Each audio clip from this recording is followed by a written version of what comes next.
Hello అండి, నమస్తే. Welcome to Tulas kitchen. Ganapati దేవునికి ఎంతో ప్రీతికరమైన ఉండ్రాళ్ళు, కుడుములు, తాలికలు, మోదకులు నైవేద్యంగా సమర్పిస్తాం కదండి. ఈరోజు మనం గ్యాస్తో పని లేకుండా, ఎటువంటి పాకం అవసరం లేకుండా ఎవరైనా ఈజీగా సింపుల్గా చేయగలిగే స్టఫ్డ్ మోదక్ని ఎలా చేసుకోవాలో చూద్దామండి. మోదక్ని చాలా రకాలుగా డిఫరెంట్ ఇంగ్రీడియంట్స్ యూజ్ చేసి చేస్తుంటారు. ఎక్కువ టైం లేనప్పుడు కష్టపడకుండా తక్కువ టైంలో అప్పటికప్పుడు ఈ మోదక్ని ప్రిపేర్ చేసేసుకోవచ్చు. వీటి టేస్ట్ కూడా చాలా బాగుంటాయండి. మీరు కూడా తప్పకుండా ట్రై చేయండి. ఫస్ట్ మిక్సీ జార్లో 1 కప్పు ఎండు కొబ్బరి పొడి వేసుకోండి. ఇప్పుడు అరకప్పు పంచదార వేసుకొని ఎటువంటి పలుకులు లేకుండా ఫైన్ పౌడర్ చేసుకోండి. ఎండు కొబ్బరి మార్కెట్లో దొరికేది కానీ, లేదా మన ఇంట్లో ప్రిపేర్ చేసుకుంటాం కదండి, అది కూడా వేసుకోవచ్చు. ఇలా మెత్తటి పౌడర్లా చేసుకోవాలి. ఇప్పుడు ఒక బౌల్లోకి కొంచెం కుంకుమ పువ్వు, కాచి చల్లార్చిన పాలు 1 టేబుల్ స్పూన్ వేసుకొని ఒకసారి మిక్స్ చేసుకొని పక్కన పెట్టుకోండి. మనం ప్రిపేర్ చేసి ఉంచుకున్న పౌడర్ని ఒక మిక్సింగ్ బౌల్లోకి వేసుకోండి. మనం ఏ కప్పుతో అయితే ఎండు కొబ్బరి పొడి వేసుకున్నామో అదే కప్పుతో 1 కప్పు మిల్క్ పౌడర్ వేసుకోండి. ఇప్పుడు 1/2 టీ స్పూన్ యాలకుల పొడి వేసుకొని అన్నీ బాగా మిక్స్ అయ్యేటట్టు కలుపుకోండి. ఇప్పుడు నానబెట్టుకున్న కుంకుమ పువ్వు పాలు ఉన్నాయి కదండి, అవి కూడా వేసుకొని కలిపేసుకోండి. ఇప్పుడు కొంచెం కొంచెం పాలు యాడ్ చేసుకుంటూ చపాతీ ముద్ద ఎలా గట్టిగా సాఫ్ట్గా కలుపుకుంటామో అలా కలుపుకోండి.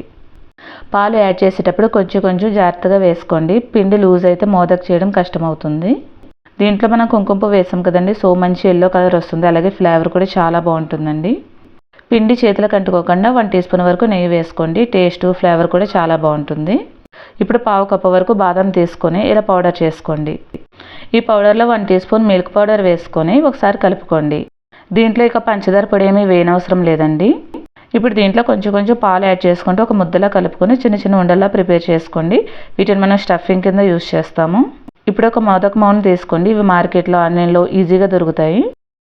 కొంచెం నెయ్యి అప్లై చేసుకోండి. మోదక్ తీసేటప్పుడు అంటుకోకుండా ఈజీగా వస్తుంది.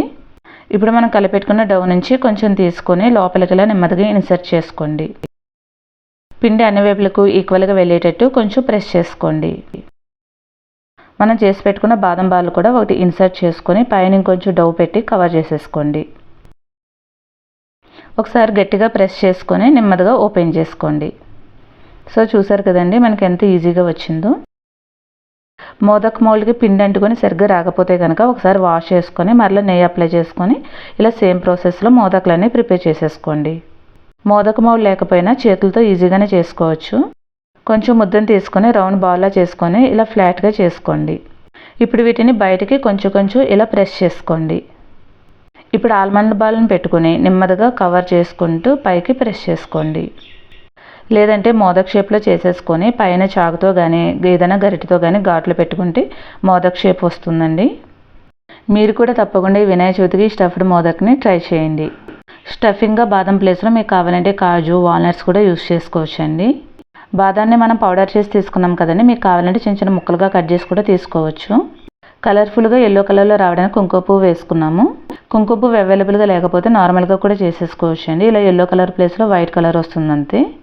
ఇప్పుడు ఒకసారి వీటిని కట్ చేసి చూద్దామండి. సో చూసారు కదండి స్టఫింగ్ అనేది మనకి ఎంత బాగా కనిపిస్తుందో.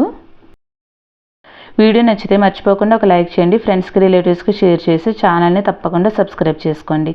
Thank you for watching.